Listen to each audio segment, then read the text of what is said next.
Hello दोस्तों, कैसे हैं आप लोग। स्वागत है आपका आपके अपने चैनल में। दोस्तों, पारिवारिक झगड़े, घरों में होने वाले झगड़े, अगर ये झगड़े छोटे मोटे होते हैं और आपस में कुछ मिसअंडरस्टैंडिंग्स हो गई और लेकिन मिल बैठ के सुलझा लिए गए और गलत फहमियाँ दूर हो गई, ठीक है, तो ये तो ठीक है यहाँ तक, है ना। और लेकिन जब कभी क्या होता है कि झगड़े कई बार कुछ घरों में इतने बड़े हो जाते हैं, इतना बड़ा रूप ले लेते हैं कि घर एक जेल जैसा होता है।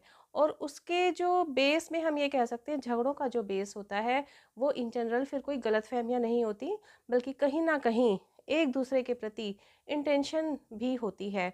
और ऐसी कंडीशन में घरों में इतनी निगेटिव वाइब्स क्रिएट हो जाती हैं कि घर में रहने का मन नहीं करता, लगता है घर से निकल जाएं, कहीं दूर चले जाएं। और घर के हर एक मेंबर के ऊपर इसका बहुत ही बुरा प्रभाव पड़ता है। तो फिर ऐसा क्या करें कि ये घरों में झगड़े ना हो और घर एक स्वर्ग जैसा हो जाए। मतलब घर में सबको एक दूसरे के प्रति प्यार हो और एक दूसरे के प्रति संवेदनशीलता हो, एक दूसरे की केयर हो, है ना। काश ऐसा हो जाए और ये झगड़े घरों में ना हो। तो इसके लिए ऐसा क्या उपाय होना चाहिए, क्या करना चाहिए, तो वही मैं अपने एक्सपीरियंस के आधार पे, जो मैंने समाज में होता देखा अपने आसपास घरों में रिश्तेदारों में, उसी के आधार पर आज मैं अपने विचार आपके साथ शेयर करना चाहती हूँ। क्योंकि दोस्तों, ऐसा ही तो होता है ना कि जब हम अपने एक्सपीरियंसेस, अपनी चीज़ें एक दूसरे के साथ शेयर कर देते हैं, तो कई बार हमें कुछ इस तरह के मतलब सलाह मिल जाती हैं, कुछ औरों के एक्सपीरियंस से हमें इतना बेनिफिट हो जाता है कि हमें अपनी प्रॉब्लम का सॉल्यूशन मिल जाता है। तो वही एक कारण है जिसकी वजह से मैं ये वीडियो आज आपके साथ शेयर कर रही हूँ। तो दोस्तों, वीडियो शुरू करने से पहले एक छोटी सी रिक्वेस्ट है कि अगर चैनल को अभी तक सब्सक्राइब नहीं किया तो प्लीज़ चैनल को सब्सक्राइब कर लेना। पूरी वीडियो देख लेना, कुछ अच्छा लगे तभी सब्सक्राइब करना, कुछ भी अच्छा लगा हो, कुछ भी सीखने लायक लगा हो तो एक लाइक ज़रूर करना। दोस्तों, वीडियो को एंड तक ज़रूर देखना बिना स्किप किए, क्योंकि शुरू में जब आप देखेंगे ना तो आधी अधूरी बात सुन के हो सकता है आपको वो बात सही ना लगे, लेकिन जब आप पूरी बात सुनेंगे, पूरी बात देखेंगे एंड तक, तो आपको लगेगा कि हाँ, बात तो सही है। तो दोस्तों, सबसे पहली बात ये कि अधिकतर जो देखिए, झगड़ों के तो वैसे बहुत सारे कारण होते हैं। जैसे एक दूसरे के प्रति ज़रूरत से ज़्यादा एक्सपेक्टेशंस, चाहे हस्बैंड वाइफ हों, चाहे सास बहू के झगड़े हों, या भाई भाई के या बहन बहन के, किसी भी तरह से, वो तो ठीक है। लेकिन जो सबसे बड़ा कारण समाज में नज़र आ रहा है वो क्या, कि घर टूट रहे हैं, या तो बेटा बहू घर से अलग हो रहे हैं। तो उस समय में वृद्धावस्था में जो माता पिता होते हैं उनको बहुत तकलीफ होती है। और या हस्बैंड वाइफ में तलाक हो रहे हैं, मतलब घर टूट रहे हैं। तो ऐसे क्या कारण है कि इस तरह की नौबत आ रही है। तो देखिए, यहाँ आम तौर पर एक धारणा होती है कि जो बहुएं हैं वो घरों में एडजस्ट नहीं करती। और वही कारण होता है कि जो आजकल के पेरेंट्स हैं उनको या तो वृद्धाश्रम भेजा जा रहा है या बेटा बहू अलग हो रहे हैं। मतलब आज की जो पढ़ी लिखी बहुएं हैं, जो कुछ तो नौकरी पेशा भी हैं, तो वो घरों को तोड़ रही हैं। तो इसी के उसमें डीप में हम चलते हैं। ये कहा जाता है कि जो ये बहुएं होती हैं आजकल की, सो कॉल्ड पढ़ी लिखी जैसे बोला जाता है, तो वो घरों में एडजस्ट नहीं करती। उनमें अपनी पढ़ाई का या अपनी जॉब का घमंड होता है और यही होती हैं टूटने का कारण। तो चलिए थोड़ा सा डीप में चलते हैं कि वास्तव में क्या यही प्रॉब्लम है। क्योंकि जो किसी के घर की बहू है वो किसी के घर की बेटी भी है, और जिनके घर में बहुएं हैं उनके घर में अपनी बेटियां भी हैं। तो चलिए थोड़ा सा डीप में चलते हैं कि एक्चुअली रीज़न क्या है। देखिए, यहाँ मैं एक चीज़ सामने लाना चाहती हूँ कि अगर बहुएं घर तोड़ रही हैं, ठीक है, तो जो आपका बेटा है वो तो आपका अपना खून है, तो वो उस डिसीज़न में क्यों सम्मिलित हो जाता है, वो घर से अलग होने के लिए क्यों तैयार हो जाता है। अब यहाँ पर कुछ लोगों का ये कहना होता है कि जो बहुएं होती हैं वो अपने हस्बैंड को मतलब सिखा लेती हैं, वो हमारे बेटे को सिखा लेती हैं। हो सकता है कुछ जगह ऐसा होता भी हो, लेकिन मैं जो आज यहाँ बात कर रही हूँ ना, एग्जाम्पल तो देखिए सब तरह के होते हैं हर जगह। मैं जो ये बात कर रही हूँ आज, वो ये कर रही हूँ कि जिस तरह के लोगों का परसेंटेज ज़्यादा है। तो अब यहाँ पर एक चीज़ ये है कि अगर बेटा बहू के सिखाए में आ रहा है, तो क्या जो बेटा है वो दूध पीता बच्चा है? क्या वो बहुत छोटा बच्चा है कि किसी के सिखाए में आ जाएगा? या क्या वो एक सिर्फ मिट्टी का, कच्ची मिट्टी का घड़ा है कि उसको आप कैसे भी शेप दे दें? ऐसा तो नहीं है ना, वो भी आप देखिए समझदार है और आपका अपना खून है और आपको प्यार भी करता है। तो फिर ऐसे क्या रीज़न्स हो जाते हैं कि वो भी घर से अलग होने के लिए तैयार हो जाता है। देखिए दोस्तों, एक चीज़ तो मैं कहना चाहूँगी, कुछ लोगों को मेरी इस बात से मतलब थोड़ी परेशानी हो सकती है, वो मेरी बात से डिसएग्री हो सकते हैं, लेकिन पूरी बात आप सुनेंगे तो आप ज़रूर मेरी बात से एग्री करेंगे। देखिए, एक चीज़ तो है कि जो पेरेंट्स होते हैं, उनको एक इनसिक्योरिटी तो होती है। क्या? कि जब बहू हमारे घर में आ जाएगी, तो वो कहीं हमारे बेटे को अपने कंट्रोल में ना कर ले, कहीं बेटा हमारे उसके वश में ना आ जाए। तो वो पहले से ही इस तरह की इनसिक्योरिटी अपने दिमाग में रखते हैं। और हो सकता है बहू जो आए उसकी इस तरह की इंटेंशन ना हो, लेकिन उनकी तरफ से इसी तरह की एक्टिविटीज़ होने लगती हैं पेरेंट्स की तरफ से। कि किस तरह की एक्टिविटीज़ देखिए, कि उनको जो ये लगता है ना कि कहीं जो बहू है वो बेटे को कंट्रोल में ना ले ले, तो उसके लिए उनको ये लगता है कि कहीं बहू हमारे बेटे को हमसे छीन ना ले। तो वो क्या करते हैं देखिए, बहुत सारी चीज़ों में, छोटी-छोटी बातों में बहू को टोकते हैं, बहुत ज़्यादा टोकते हैं, छोटी-छोटी बातों में उनको हर चीज़ के लिए जज करते हैं, उनसे एक्सपेक्टेशंस की कोई सीमा नहीं होती। और उनसे ये कहा जाता है, उनसे ये एक्सपेक्ट किया जाता है कि तुम हमारे घर आई हो, तो तुम्हें हमारे ही हिसाब से घर में रहना पड़ेगा और इस घर के ही तौर तरीके सारे तुम्हें सीखने पड़ेंगे। कुछ हद तक ये बात भी सही है कि हाँ ठीक है, सारे लोग तो एक मेंबर की वजह से, मतलब जो बहू आई है उसके हिसाब से एडजस्ट नहीं कर सकते। ज़्यादा तो एडजस्ट बहू को ही करना पड़ता है, मैं मानती हूँ उस चीज़ को। लेकिन होता क्या है कि हम तो 1% भी बहू के हिसाब से क्यों एडजस्ट हों? ये घर तो हमारा है, बहू को ही पूरी तरीके से एडजस्ट करना पड़ेगा। तो देखिए, वो भी एक इंसान ही है ना? तो उसकी भी अपनी सीमाएँ हैं कि वो कितना एडजस्ट कर सकती है, कितना नहीं। और यहाँ एडजस्टमेंट में देखिए, औरों की पसंद नापसंद के अनुसार खुद को ढाल लेना वो एक अलग चीज़ होती है। लेकिन यहाँ जो एडजस्टमेंट में ये सब भी आता है कि आप कितनी भी गलत बातें भी अपनी बहू को बोलें, लेकिन वो बर्दाश्त करे। इवन आप गाली भी दें अपनी बहू को, तो भी वो बर्दाश्त करे, वो पलट के जवाब ना दे। इवन आप उसके मायके वालों को, उसके माता पिता को भी आप गलत शब्द भी बोल देते हैं, कई बार गाली गलौज भी करते हैं उसके माता पिता के लिए, तब भी उसको अपना मुंह खोलने का अधिकार नहीं होता है। क्यों भाई? ये तो बचपन से सिखाया जाता है ना कि हमें अपने माता पिता का आदर करना चाहिए, तो उसको अपने माता पिता का आदर करने का भी अधिकार नहीं है। सोच के देखिए कि आपकी बेटी के साथ कोई ऐसा करेगा, तो आपको कैसा फ़ील होगा? अच्छा तो नहीं लगेगा ना?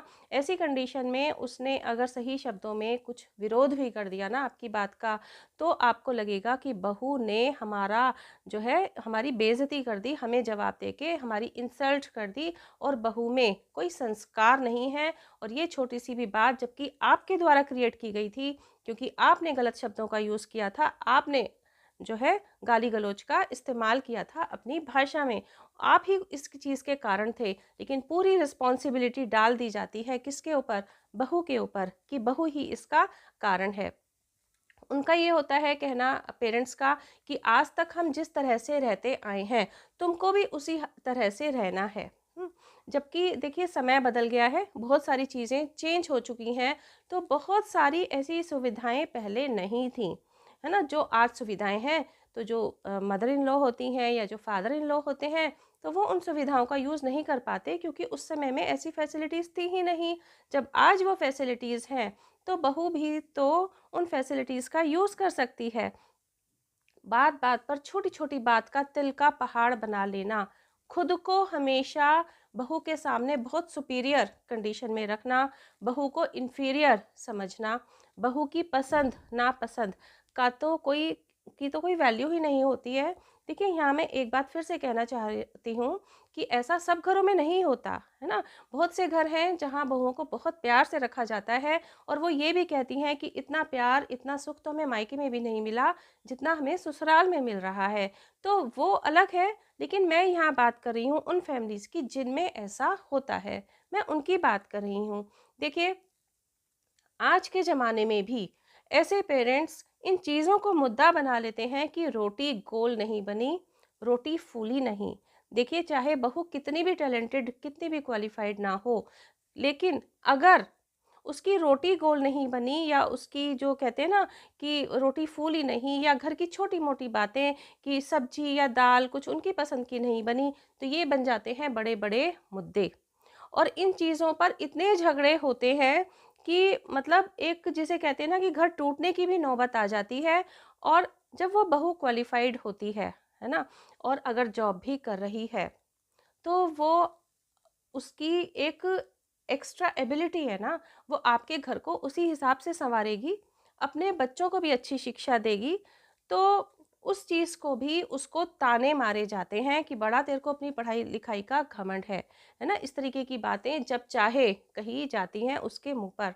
उसको क्या तकलीफ़ नहीं होती? ज़रूर तकलीफ़ होती है। और जो लड़कियाँ जो जब बहू के रूप में आ जाती हैं, वो अगर जॉब भी करती हैं घर से बाहर जाकर, तो अगर वो ऑफिस से थक कर आई हैं, तो उनको थका हुआ नहीं माना जाता। और जब आपका बेटा ऑफिस से थक के लौटता है, तो उसको थका हुआ माना जाता है। उसको आराम से बैठने के लिए मिलता है, बेटे को चाय-पानी पूछा जाता है, बना-बनाया उसको खाना तैयार मिलता है। लेकिन बहू को आकर के पूरा दिन वो भी काम करके आई है, उसको चाय, खाना सब कुछ सबके हिसाब से तब भी बनाना है, उसको चाय-पानी के लिए कोई भी नहीं पूछता। तो क्या उसको तकलीफ़ नहीं होगी? तो वो किस मन से कितना कितनी सेवा करेगी फिर आपकी? क्या वो कोई रोबोट है? क्या वो थकती नहीं है? वो भी थकती है जितना आपका बेटा थकता है, हो सकता है उससे कहीं ज़्यादा ही थकती हो, क्योंकि जो फीमेल्स की बॉडी है वो कहीं न कहीं थोड़ा हो सकता है ज़्यादा ही थके, है ना? अब एक चीज़ और है, जब उन्हीं घरों की बेटियाँ बहू बन के दूसरे घर जाती हैं, तब उनके लिए रूल्स अलग होते हैं और अपने घर की बहू के लिए रूल्स अलग होते हैं। तो ये जो दोहरी मानसिकता है, इसका क्या अर्थ है? कितना अच्छा होगा ना कि आप जैसा चाहते हैं कि आपकी बेटी को ससुराल मिले, आप खुद भी ऐसा ही व्यवहार अपनी बहू के साथ करें। अगर उसके मन में कुछ वो नेगेटिविटी पहले से अगर लेके आई भी होगी ना, तो वो भी ठीक हो जाएगी, सुधर जाएगी। लेकिन अगर आप पहले से ही उसके साथ एक इस तरह का गलत व्यवहार करेंगे, तो वो कैसे, जब आप ही उसको अपनी बेटी की तरह नहीं मानेंगे, तो वो भी कब तक आपको अपने माता-पिता का दर्जा देती रहेगी। ऊपरी मन से करेगी जितना करेगी, जब तक कर पाएगी, और एक समय के बाद जब वो थक जाएगी, तो वो भी विरोध करने लगेगी। इतनी मानसिक यातना, इतनी पीड़ा, इतना एडजस्टमेंट, इतना सुनना, उसके बाद भी हमारी जो भारतीय बेटियां होती हैं, भारतीय लड़कियां होती हैं, वो हद से ज़्यादा एडजस्ट करती हैं। वो कोशिश करती हैं कि घर बना रहे, लेकिन जो एक्सपेक्टेशंस होती हैं ससुराल वालों की, वो ख़त्म ही नहीं होती। और ऐसा आप भी अगर देखेंगे ना, तो आपको ज़रूर ऐसे लोग मिलेंगे। और कई बार तो बहुएं अपना जॉब, अपना करियर तक भी स्वाहा कर देती हैं घर की शांति के लिए। लेकिन नहीं, उनको शांति तब भी घर में नहीं मिलती। अच्छा, अब उस बात पर आते हैं कि बेटा भी तैयार क्यों हो जाता है घर से अलग होने के लिए। देखिए, देख तो बेटा भी रहा है, वो भी समझ ही रहा है सारी स्थितियाँ। लेकिन क्योंकि वो भी अपने माता-पिता का सम्मान करता है, उनके सामने जवाब नहीं देता, किसी बात का विरोध नहीं करता। लेकिन कहीं न कहीं ज़िंदगी में तो उसकी में भी भूचाल आया हुआ है ना, वो भी सारी बातें समझ ही रहा है। तो उसको भी धीरे-धीरे डिस्ट्रैक्शंस मन में होने लगती हैं। धीरे-धीरे वो भी घर से डिस्ट्रैक्ट होने लगता है, और वो भी इस कलह से बचने के लिए इसी चीज़ पर आ जाता है कि ठीक है, फिर अलग हो जाते हैं। और इस तरह से वो अपनी वाइफ़ का साथ देता है घर से अलग होने के लिए, क्योंकि वो घर उसके लिए भी अब कहीं न कहीं एक टेंशन का एक वो सोर्स बन जाता है। अब यहाँ पे देखिए, मैं पेरेंट्स इतनी सी भी बात नहीं समझ पाते हैं कि जितने प्यार से अपने बेटे को बड़ा करते हैं और उतना उसकी हर चीज़ का ध्यान रखते हैं, उसका ध्यान रखते हैं, लेकिन उसकी वाइफ़ जो उसकी पूरी ज़िंदगी की साथी है, जीवन साथी है ना? क्योंकि हमेशा तो पेरेंट्स साथ नहीं रह पाते हैं, साथ तो हस्बैंड वाइफ़ को ही एक-दूसरे का अंतिम समय तक निभाना होता है, उसी का ही सबसे ज़्यादा तिरस्कार करते हैं। अब ऐसी कंडीशंस में क्या होता है कि कई बार तो बेटा सारी स्थितियों को समझ लेता है और ठीक है, वो भी अपनी वाइफ के साथ घर से अलग हो जाता है, जो एक्चुअली नहीं होना चाहिए। काश घर में कोई झगड़े ना हो, सब चीज़ों को समझें और सब एक साथ रहें। लेकिन कई जगह बेटे को ये समझाया जाता है कि बहू को, अपनी वाइफ को कंट्रोल में रखो, दबा के रखो, नहीं तो तुम्हारे सिर पर चढ़कर बोलेगी। ये बहुत ही आम से सेंटेंसेस हैं, ये जो अधिकतर फैमिलीज़ में ऐसा बोला जाता है। तो वहाँ बेटा भी जो होता है ना, वो अपनी वाइफ को कहीं न कहीं मतलब मानसिक यातना देता है, उसको मानसिक रूप से प्रताड़ित करता है, उसकी तरह-तरह से हर छोटी-छोटी बातों में कमियाँ निकालना और मतलब इस तरीके से अपने माँ-बाप को कहीं न कहीं वो खुश करने की कोशिश करता है। तब उस कंडीशन में जो बहू होती है, उसके लिए स्थिति असहनीय हो जाती है और वो अगर अपने पैरों पे खड़ी हुई है, तब वो उस कंडीशन में एक डिसीज़न लेने के लिए तैयार हो जाती है और तलाक तक की भी नौबत आ जाती है। और यहाँ पर फिर ये कहा जाता है कि जो आजकल की जो बहुएँ हैं, वो घर तोड़ रही हैं। डीप में जाएँगे तो आपको समझ में आ रहा है ना कि एक्चुअली गलती कहाँ पे है। तो इस तरह की पेरेंट्स से मेरा कहना यही है कि इस तरह की इनसिक्योरिटी मन में ना रखें। आपको खुश होना चाहिए, आपके घर में एक मेंबर आ रहा है, सबका अपना-अपना स्थान है। बहू का अपना स्थान है, सास का अपना स्थान है, बेटे का अपना स्थान है और घर में ससुर या बाकी जो बहन-भाई हैं, उनका अपना स्थान है। सबके अपने-अपने रिश्ते हैं, अपना-अपना प्यार है। और यहाँ मैं लड़कियों से भी एक बात कहना चाहूँगी कि पढ़ लिख कर या कोई और स्किल अपनाकर अपने पैरों पर ज़रूर खड़ी हों और भूल कर भी कभी अपने करियर, अपनी जॉब के साथ कॉम्प्रोमाइज़ ना करें। क्योंकि देखिए, खराब से खराब कैसी भी कंडीशन आ सकती है, कुछ नहीं पता। उस कंडीशन में आपका अपने पैरों पर खड़े होना ज़रूरी है। हाँ, अपने घर की ज़िम्मेदारियों को भी आपको बखूबी समझना चाहिए। तो दोस्तों, ये थे मेरे अपने विचार। आपका क्या विचार है इस विषय में? प्लीज़ कमेंट बॉक्स में ज़रूर बताएँ। कुछ भी अच्छा लगा हो वीडियो में तो एक लाइक ज़रूर करें, फ्रेंड्स और रिलेटिव्स के साथ ज़्यादा से ज़्यादा शेयर करें। मिलते हैं दोस्तों नेक्स्ट वीडियो में। Till then bye bye. अपना ध्यान रखें, अपने अपनों का ध्यान रखें।